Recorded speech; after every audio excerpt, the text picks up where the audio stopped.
Panorama group, जो सोचता है वो करता है। आपके अपने सपनों का आशियाना। नमस्कार, हमारा नाम है समरीन और आपने देखना शुरू कर दिया है लाइव सिटीज। ये तो आपने सुना ही होगा कि अपनों ने मुझे लूटा, गैरों में कहाँ दम था, मेरी कश्ती वहां डूबी जहां पानी कम था। देखिए, ये हम क्यों कह रहे हैं? क्योंकि अब ऐसा लग रहा है कि महागठबंधन में महा खेला चल रहा है।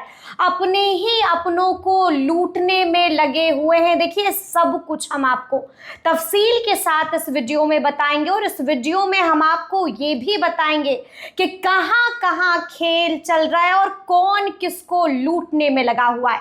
तो आइए फिर इस मुद्दे पर एक बार फिर से सीधी बातचीत करते हैं सीनियर जर्नलिस्ट ज्ञानेश्वर जी से। ज्ञानेश्वर जी, महागठबंधन में खूब खेल चल रहा है, अपने ही अपने के नहीं हुए हैं और लूटने में लगे हुए हैं।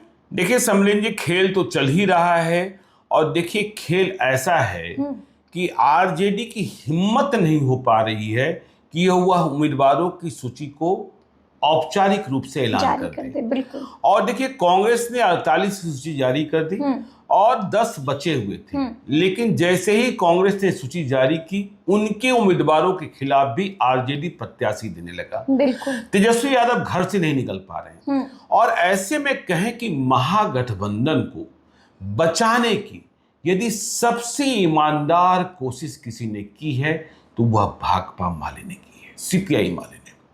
दीपांकर भट्टाचार्य बधाई के पात्र हैं। ईमानदार कोशिश, अंतिम प्रयास, त्याग, समर्पण सब कुछ दिखता है। देखिए माले का स्ट्राइक रेट 19 सीटों पर चुनाव लड़ा था 2020 में और 12 जीते थे। इस बार दीपांकर भट्टाचार्य कह रहे थे हमारा हक अधिक बनता है। सच में बनता भी था, लेकिन इस महाझगड़े को देखकर अपने को नियंत्रित किया भाकपा माले ने। और अभी से कुछ देर पहले भाकपा माले ने अपने सभी उम्मीदवारों की सूची जारी कर दी जी। मात्र 20 सीट लिए हैं। 19 2020 में लड़ा था और इस बार 20 लिया है। लेकिन उम्मीदवारों की सूची जारी होते ही यह बात तय हो गई, सामने हो गई कि तेजस्वी यादव जगदीश शर्मा की इज्जत नहीं बचा पाए, जगदीश शर्मा की इज्जत नहीं रख पाए। जिस आश्वासन और भरोसे के साथ लाया गया था वह आश्वासन पूरा नहीं हुआ। राहुल शर्मा अब घोसी से चुनाव नहीं लड़ पाएंगे। राहुल शर्मा को लड़ाने के लिए अब तेजस्वी यादव क्या कुर्बानी देते हैं, यह देखने की बात होगी। हम इसलिए यह बात कह रहे हैं कि भाकपा माले की आधिकारिक सूची में घोसी का प्रत्याशी घोषित हो गया। रामबली सिंह यादव जो वहां के विधायक हैं, उन्हें टिकट मिल गया। 20 उम्मीदवारों का ऐलान हुआ है और आपको हम यह भी दावे के साथ कह सकते हैं कि राजद तेजस्वी यादव भले कांग्रेस के खिलाफ लड़ ले, भले कांग्रेस को औकात दिखा दें, कांग्रेस को माप दे, कांग्रेस को नाप दे और इस चक्कर में खुद भी बर्बाद हो जाए, लेकिन माले से लड़ने की ताकत तेजस्वी यादव को नहीं है। क्योंकि जब हम कहते हैं कि शाहबाद में, भोजपुर में, मगध में यदि डेडली कॉम्बिनेशन बनता है जिसके कारण एनडीए पिछड़ जाता है, तो वजह माले है। अब देखिए माले ने जिन 20 उम्मीदवारों की घोषणा की है, सबसे पहले उनके नाम बताते हैं। भोरे विधानसभा क्षेत्र गोपालगंज में शिक्षा मंत्री सुनील कुमार वहां एनडीए के प्रत्याशी हैं, जेडीयू के उम्मीदवार हैं और सामने से प्रीति किन्नर जनसुराज की। और हमें जानकर आश्चर्य हो रहा है कि प्रीति किन्नर की सभाओं में इतनी भीड़ हो रही है और वह जब चुनाव का नामांकन का पर्चा दाखिल करने गई थी तो मर्सिडीज जैसी कोई गाड़ी से गई थी। अच्छा। हाँ जी। और लोग कह रहे हैं कोरोना काल के वक्त से ही वह वहां मददगार थी।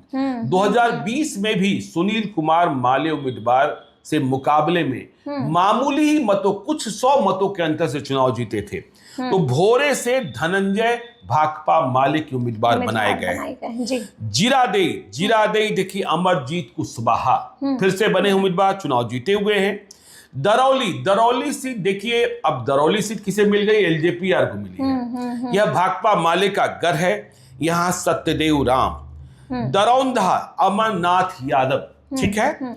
कल्याणपुर रंजीत कुमार राम। देखिएगा, जो हम जातियां बता रहे हैं, नाम बता रहे हैं, नाम से जातियां स्पष्ट हो रही है।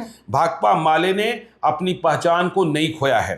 तो कल्याणपुर रंजीत कुमार राम, बारिश नगर में चुनाव लड़ाया जा रहा है फूल बाबू सिंह को। ठीक है, फूल बाबू सिंह को।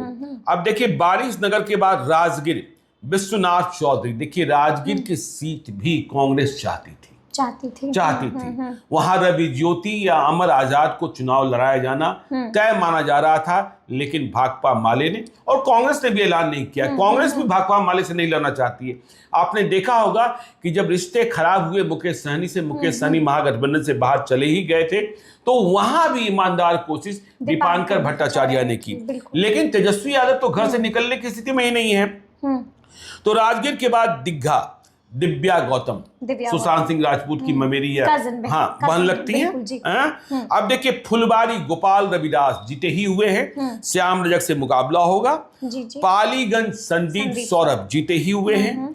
आरा में क्यामुद्दीन अंसारी, अज्ञाओं में शिव प्रकाश रंजन, तरारी में मदन सिंह, मतलब सुनील पांडे के बेटे विशाल प्रशांत से मुकाबला होगा। हाँ, देखिए 2020 में तरारी जीता था माले ने। हाँ नहीं, 2020 में तरारी में जीत हुई थी माले की, लेकिन उपचुनाव में हार हुई। दुमराव में अजीत कुमार सिंह जीते ही हुए हैं। दूसरे चरण के जिन उम्मीदवारों का ऐलान हुआ है, सिकटा वीरेंद्र प्रसाद गुप्ता, पिपरा सुपौल में अनिल कुमार, बलरामपुर महबूब आलम। देखिए, बिहार के सबसे गरीब एमएलए, बिल्कुल सबसे गरीब एमएलए और जनता के बीच रहने वाले, ठीक है ना। ऐसे लोगों की नुमाइंदगी जो है ना, वो लोकतंत्र को खूबसूरत बनाती है। और लोकतंत्र जनता के लिए है, जनता के द्वारा है, जनता का है, इससे ही प्रमाणित होता है। और काराकाट की सीट, देखिए काराकाट की सीट दी गई है अरुण सिंह को। अब यहां समझना होगा क्या खेल है। अरबल में महानंद सिंह जीते ही हुए हैं।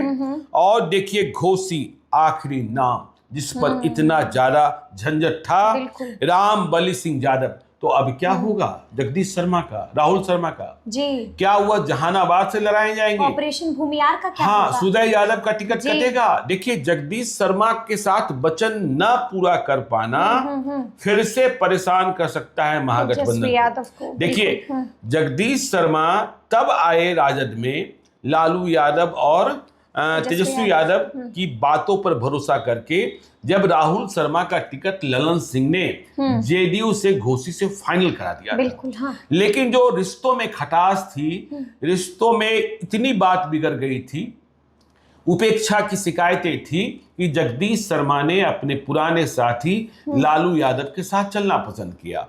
और लालू यादव और तेजस्वी यादव ने यह भरोसा दिलाया कि राहुल शर्मा को घोसी से लड़ा देंगे, क्योंकि घोसी ही जगदीश शर्मा की कर्मभूमि है। राहुल शर्मा भले चुनाव हारे, जगदीश शर्मा कभी चुनाव नहीं हारे।